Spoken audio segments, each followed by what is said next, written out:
Welcome to Bama Blind.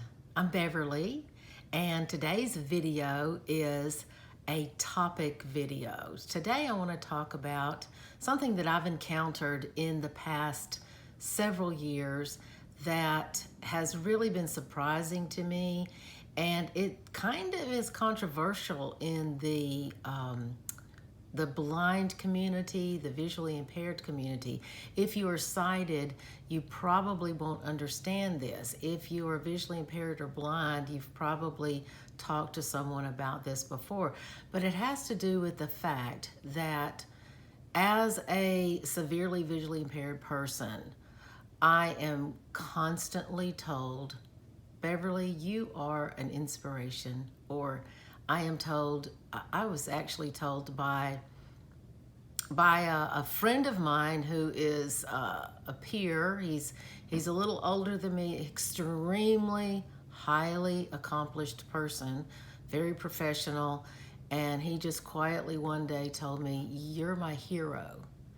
And you know, I wasn't sure how to take that, except for that I knew what he meant by that because of his affect and about how he was saying it directly to me.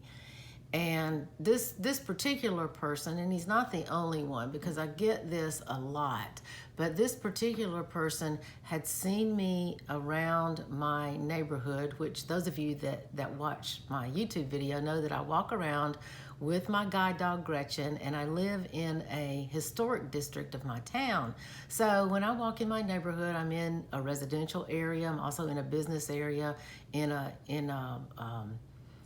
kind of an entertainment district where there are lots of things to do. And so I see people all the time. Well, actually, I don't see them. They see me and they speak to me and I speak back. And if I don't know who they are and they haven't spoken to me and I'm aware that they're there, then I'll speak to them. But this particular individual said, you know, you are my hero. And I had to think a minute, and I told him I appreciate him sharing that with me. And the reason I want to talk about that is that there are a lot of blind people who actually resent that type of statement. I'm not sure if they resent the feeling. I'm not sure.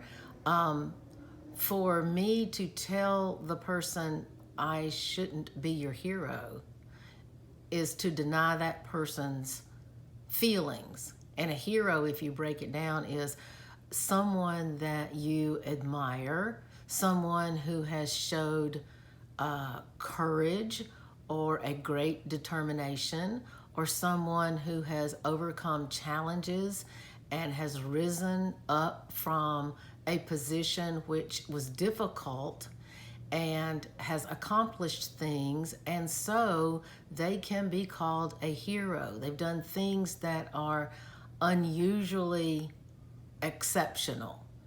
And I guarantee you that blindness is an exception to the norm. And when I think that our world is not created, was not built, it's not designed for humans to be walking around without the sense of sight. So therefore, if you're born with a severe visual impairment, or if you acquire one sometime in your life, then the world in and of itself is not designed for you to navigate, at least without a lot of challenges and without a lot of work and a lot of determination. You don't just wake up blind one day and say, well, now I know how to walk around blind. You know, you usually have vision, and if you have vision, you take it for granted because you can navigate the world pretty much like most of the rest of the human population. But if you happen to not have that vision, then navigating the world, getting from point A to point B, is a little bit more difficult. Accessing information. We've decided that information is not only verbal, which has always been the primitive way to communicate, but it's advanced and it is written. And so that form of written communication has always come through sight, through seeing that form of communication and getting that information into your brain. So if you don't have sight, then you have had difficulty accessing written information. If you don't have sight, you have difficulty getting from point A to point B. And although it's challenging to figure out how to communicate through sight, such as accessing written information, we as blind people are now really fortunate that that is taken care of through things like screen readers, technology, voiceover, talkback, things that can access printed optical character readers, can access printed material so that we can hear, someone can read to us, which is the device, can read to us what other people are seeing in print. So that's kind of been a challenge that has been worked on for many decades and has now come to fruition thanks to people who work on technology type things.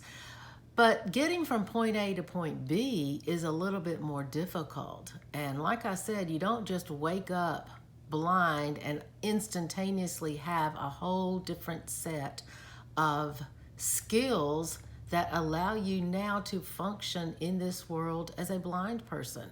Those skills have to be developed. They have to be practiced. They have to be worked on. But before you do any of that, you've got to make up in your mind psychologically that you're ready to move on through this life without the use of your vision. So somewhere deep down inside, you have to pull up this determination that says through these difficult tasks, I will succeed. And that takes some soul searching. It takes some work.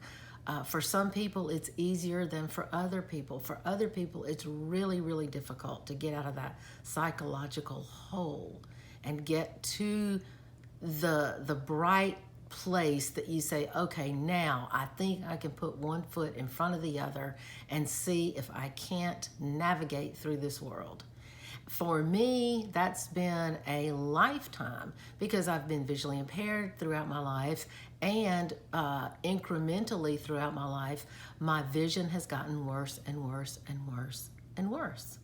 So with each worsened step, I kind of take a step back and say, okay, how do I get through this and get out to the other side and continue living life, and above all, living life and being happy? I didn't mention that although you might see yellow here, I've got on a yellow kind of a sweatshirt t-shirt. It's a thin t-shirt, and it says, I am happy. I'll see if I can raise up just a little bit. Maybe you can see that. But it says, I am happy. And I love wearing this t-shirt around to show people that, look, they obviously see that I'm walking around with a guide dog and I'm blind. But for me to express to other people through words, I am happy, means that despite the challenges that I encounter, despite the challenge that I can't go anywhere I want to, whenever I want to, in the normal way, which is usually to jump in an automobile and just drive to your heart's content and get out with your two legs and walk into wherever it is you want to, say it's a bookstore, and pull off a book and start reading and examining the books that you want to buy and then taking them to the cash register without any assistance or device to help you do that. So people that are blind just can't do that. You know, we have to find other ways to do those very same things. So back to my point, for the man to say, you're my hero, to me means that my skill set that I have brought myself to, which is to leave my home environment, travel halfway across the country, stay for almost a month, get trained with a dog in the middle of strangers, in the middle of people that I don't know, and put in a month of what I call rigorous physical training, intellectual training, emotional training, to get a guide dog just so I can go outside and walk around my town independently without someone helping me and guiding me to this man that is a hero. It's overcoming difficulties despite the level of those difficulties to the point that you have now achieved a level, a degree of living which makes you happy.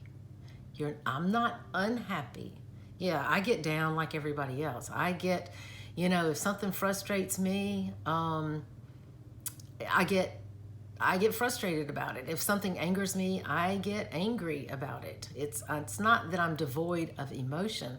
I have the whole gambit of emotion that everybody else has.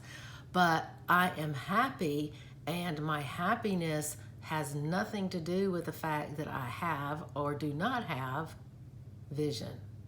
So I just wanted to say that for me, when somebody says you're my hero or you inspire me, you're an inspiration, for me to deny them that feeling gives me an element of control that I don't have.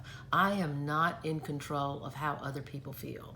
I am not in control as to what inspires someone and what doesn't. The sun coming up can inspire a person. And what did the sun do? It just rose in the east. Actually, the earth turned as it always has, making the sun appear as to a sunrise, and it touches you in some way that is inspirational. It touches you so that your spirit, which is, I guess, the root of inspire, but your spirit has been moved. When I'm at the ocean and the waves are coming in and all their awesomeness, and I'm breathing in the fresh, salty, humid sea air, and I'm listening to the rhythmical waves, and I'm seeing the horizon where it meets the edge of the water, and I'm feeling the warmth of the sand beneath my feet. That to me is inspiring. And those things did not do one single thing but be themselves. The water is doing what the water's supposed to do. The sky is doing what the sky is supposed to do. It's reflecting colors and hues, and the clouds are making a play with the colors, and the water and the hues and the sunlight, and the warmth of the sun is changing the temperature and the texture of the sand beneath me. So they're just doing, the sand is being sand, the water's being water, the waves are being waves, they're making the sound, the sky is being the sky, and they're not doing anything differently than what their creator created them to do. And they're still inspiring. So my point is, we can give ourselves a break when we're walking around in this world without the benefit of the most used sense that human beings have, which is eyes. If we're walking around without those, and we're achieving great things or even achieving average things, if we are living this life and we can say, I am happy, then that is something I think that we should rejoice and we should embrace and we should accept. And if that means that other people are inspired by us, then so be it. If we are heroes to others, then so be it. Let them gather that strength from me as I'm just walking around being myself. Because that makes me happy. So that's my rant. I would think it's really my editorial on being inspirational and being a hero when you're just an average person whose eyes don't work. So until I talk to you next time, everyone, have a wonderful, wonderful week. Hey, and look forward to Wednesday's Weekly Word. It's a regular series that I have put up, and we got a good one coming up next time. So I'll talk to you soon, everyone, and stay safe and healthy and happy. Bye-bye.